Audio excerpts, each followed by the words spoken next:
Assalamualaikum warahmatullahi wabarakatuh.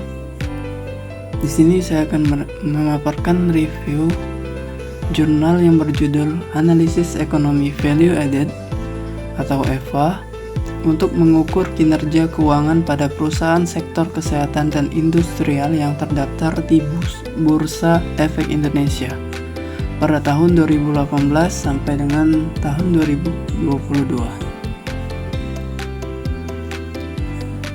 Perkenalkan, saya Randy Dwi Andika dengan NIM 22206031449. Adapun di sini identitas artikel. Judul artikel ialah Analisis EVA untuk mengukur kinerja keuangan dan penulisnya yaitu Saudari Maida Madinatul Munawaroh, Saudari Retno Enda Supeni, dan Saudara Ahmad Hasan Hafizi. Mereka ialah mahasiswa-mahasiswi Universitas Muhammadiyah di Jember atau Jawa Timur. Artikel ini dibuat pada tahun 2024 pada bulan September.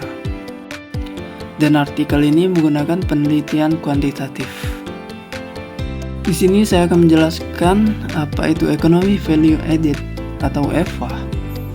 EVA adalah metrik keuangan yang mengukur keuntungan ekonomi yang dihasilkan oleh perusahaan setelah semua biaya operasional dan biaya modal telah dipenuhi. Jadi EVA menunjukkan seberapa baik perusahaan menciptakan nilai untuk pemegang saham selama periode waktu tertentu dengan mempertimbangkan biaya modal. EVA dinilai sebagai metode pengukuran alternatif yang memperhitungkan biaya modal, tidak seperti rasio probabilitas biasanya.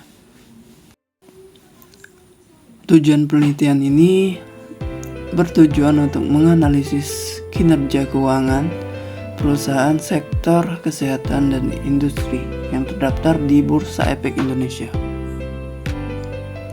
pada tahun 2018 sampai dengan 2022. Dan menggunakan metode Economic Value Added EVA. EVA dipilih karena dinilai lebih akurat dalam mencerminkan nilai tambah ekonomis dibanding dengan rasio keuangan konvensional. Di sini ada metodologi penelitian.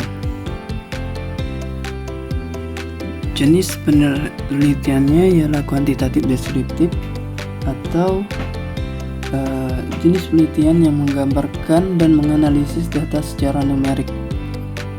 Jadi penelitian ini fokus pada deskripsi data tanpa menguji hipotesis atau mencari hubungan antar variabel.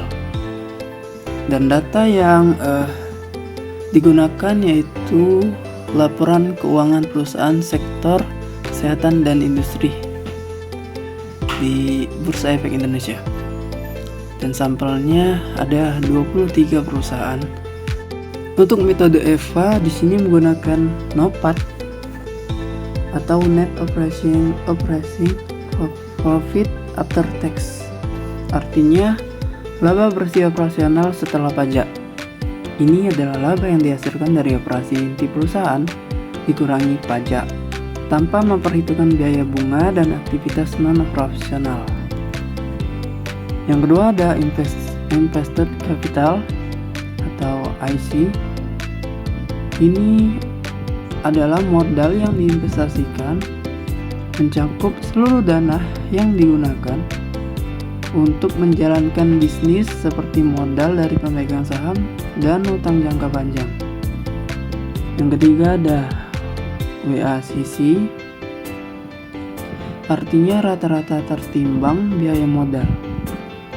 Ini adalah rata-rata biaya dari semua sumber modal, ekuitas dan utang. Dihitung berdasarkan proporsinya. Selanjutnya ada WACC, yang artinya rata-rata tertimbang biaya modal.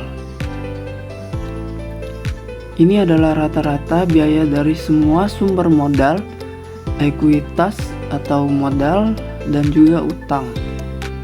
Dihitung berdasarkan proporsinya. BACC menunjukkan seberapa besar biaya yang harus dikeluarkan perusahaan untuk mendapatkan dana dari investor dan kreditur. Selanjutnya ada capital charge atau biaya modal. Ini adalah beban yang dikenakan atas penggunaan modal, menunjukkan nilai minimum pengembalian yang harus dihasilkan perusahaan agar investor tidak merugi. Dan selanjutnya ada rumus EVA itu sendiri, yang dimana EVA sama dengan NOPAT dikurang BACC dikali IC. Ini artinya nilai tambah ekonomi. EVA mengukur seberapa banyak nilai ekonomi yang benar-benar dihasilkan perusahaan setelah memperhitungkan biaya modal. Jika EVA positif, berarti perusahaan menciptakan nilai, dan jika negatif, berarti nilai perusahaan juga ikut menurun. Untuk hasil penelitiannya, bisa kita lihat di sini bahwa di sektor kesehatan berhasil menciptakan nilai tambah yang ekonomis sebesar 114.287.175 rupiah. Dan di sektor industri mengalami kerugian sejumlah 884.436.971.368. Jadi kesimpulan awalnya, sektor kesehatan berhasil menciptakan nilai tambah yang ekonomis, dan sebaliknya sektor industri mengalami kerugian dalam nilai ekonomis. Baik, di sini kita akan membahas kelebihan dan kekurangan artikel. Yang pertama, kelebihan artikel terlebih dahulu. Kelebihan artikel ada topik aktual dan aplikatif. Metodologi EVA dijelaskan sistematis, memberikan perbandingan lintas sektor, dan rekomendasi manajerial yang jelas.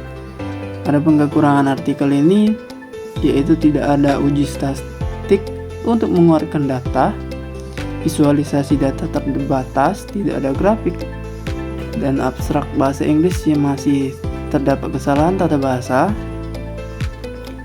serta analisis literatur kurang kritis dan mendalam. Adapun kesimpulan untuk artikel ini dan kesimpulan yang sudah saya paparkan tadi,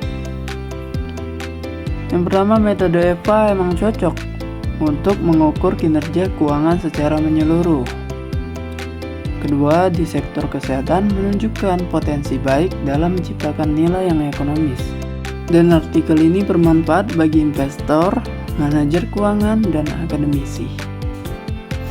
Tapi artikel ini juga perlu pengembangan ke metode MVA atau FVA dengan rentang waktu yang lebih luas. Terima kasih.